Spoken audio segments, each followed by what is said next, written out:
Hi friends, welcome to my channel Sana kitchen and vlogs. నేను ఈరోజు అయితే టమాటో రోటి పచ్చడిని అయితే చేస్తున్నాను. దీంట్లో ఏముంది స్పెషల్ అంటారా? ఒక ఏరియాలో, ఒక ఊర్లో, ఒక జిల్లాలో అయితే ఒకలా చేస్తారు కదా. నా స్టైల్లో నేనైతే ఇలా చేస్తాను. మీకు నచ్చినట్టయితే సబ్స్క్రైబ్ చేయండి. ఫస్ట్గా అయితే నేను టమాటోస్, మిరపకాయలు, ఉల్లిపాయలను అయితే కట్ చేసేసుకున్నాను. తర్వాత అయితే 2 టీ స్పూన్స్ అయితే నేను కొంచెం పెద్ద స్పూన్తోనే ఆయిల్ వేసేసాను.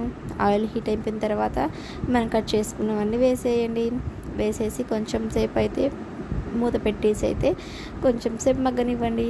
తర్వాత అయితే మూత తీసేసి నేను చేస్తున్న విధంగా అయితే మొత్తం స్మాష్ చేసేసేయండి. ఇంకొంచెం సేపు అయితే వేగిన తర్వాత దాంట్లో జీలకర్ర వేయండి. తర్వాత అయితే కొంచెం చింతపండు, కొంచెం కొత్తిమీర, కొంచెం వెల్లుల్లిపాయలు అయితే వేసేయండి. ఇదైతే బాగా వేగిన దాకా అయితే బాగా అయితే లో ఫ్లేమ్లో అయితే వేగనివ్వండి. ఇలా ఆయిల్ పైకి తేలేదాకా అయితే వేగనివ్వండి. తర్వాత తీసేసి అయితే ఫ్యాన్ కింద ఉంచేసేయండి. లాస్ట్గా అయితే ఈ మొత్తం మిక్సీ గిన్నెలో వేసేసి మనం తగినంత ఉప్పు వేసేసుకోండి. వేసేసుకున్న తర్వాత అయితే దీన్ని మొత్తం అయితే ముందుకి వెనక్కి ఒక 2 రౌండ్స్ తిప్పినట్టుగా మిక్సీ అయితే కొంచెం బరకగా అయితే పచ్చడిని అయితే వేసేసుకోండి. అంతేనండి, చాలా సింపుల్ అండ్ చాలా టేస్టీగా అయితే మనం చేసుకున్న టమాటో పచ్చడి అయితే అయిపోయింది. మీ ఊర్లో అయితే ఇలా చేస్తారా?